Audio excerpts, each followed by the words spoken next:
শীতকালে নানা রকম সবজির মধ্যে মটরশুঁটি খুবই প্রিয় একটা সবজি আমাদের সবার।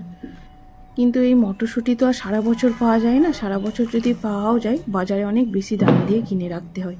তো সেই জন্যই এবার আমি প্রথমবার চেষ্টা করছি যে মটরশুঁটিটা ফ্রোজেন করে রাখা। তার জন্য যে প্রসেসগুলো সেটাই আমি তোমাদের সাথে আজকে শেয়ার করব।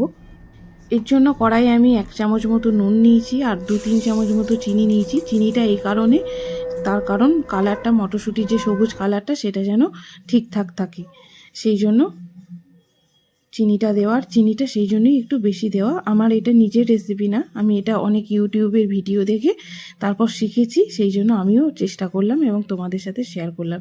এরপর জল গরম হয়ে গেলে মটরশুঁটিগুলো জলের মধ্যে দিয়ে দিলাম।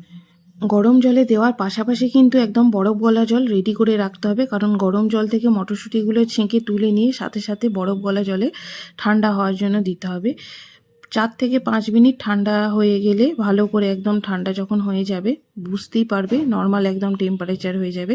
বরফ গলা জল তো, সাথে সাথে যখন গরম মটরশুঁটিগুলো দেওয়া হবে তখন আস্তে আস্তে জলটা মানে কনকনে ঠান্ডা থাকবে না। তারপর বরফ গলা জল থেকে তুলে ছেঁকে নিতে হবে, আমি যেরকম ছেঁকে নিচ্ছি। তো এখানে আমার বড়ামাই একটু হেল্প করে দিয়েছিল, যেহেতু আমার ছোট বাচ্চা প্লাস মোবাইল নিয়ে ভিডিও করা, সাথে সাথে গরম জল থেকে তুলে ঠান্ডা জলে দেওয়া, সেই জন্য। তো তারপর ছাদে রোদে একটা কাপড়ের ওপর আমি শুকাতে দিয়েছি। 5 ঘন্টা টানা রোদে শুকাতে দিতে হবে। আর উপরে যে জলটুকু লেগে থাকবে সেই জলটুকু হালকা কোনো পাতলা সুতির কাপড়ের মাধ্যমে জাস্ট এরকম আমি যেরকমভাবে মুছে নিচ্ছি এরকমভাবে মুছে নিতে হবে। এরপর আমি আমার ঘরে একটা মশারি ছিল, আমার মেয়ের জন্য ছোটোবেলায় ব্যবহার করতাম যখন খুব ছোট ছিল। তো সেই মশারিটা দিয়ে চাপা দিয়ে দেবো, যাতে কোনো পোকা বা কোনো কায়রা পাক এসে না ঠুকরাতে পারে। সাবধানে, যেহেতু ফ্রোজেন করে রাখবো খাওয়ার জিনিস, দেখো পুরোটা এইভাবে রেখে দিয়েছিলাম।